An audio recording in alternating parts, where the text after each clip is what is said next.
नमस्कार। आज मैं कन्यादान की सुना रही हूँ।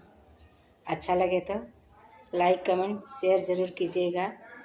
वंदना पटेल का कमेंट आया है कि आंटी आज आप कन्यादान गीत सुनाइए। तो ठीक है, आज मैं कन्यादान गीत सुना रही हूँ।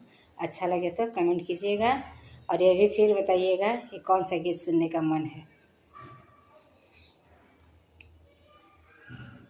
सोने के पीढ़िया चढ़ी बैठलन कवन बाबा। सोने के पीढ़िया चढ़ी बैठलन कवन बाबा।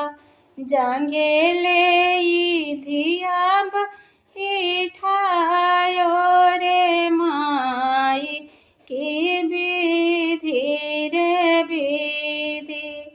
जांगे ले धिया बैठायो रे माई की विधि रे विधि।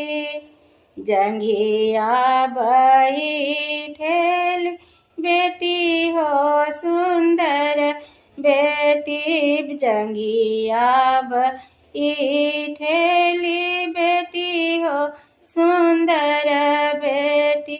लोर बहे निरधार गे माई की विधि रे विधि।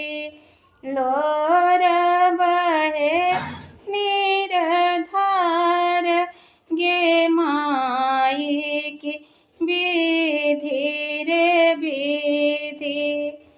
लाली लाली डोलिया के सब जियो हरवा। लाली लाली डोलिया के सब जियो हरवा।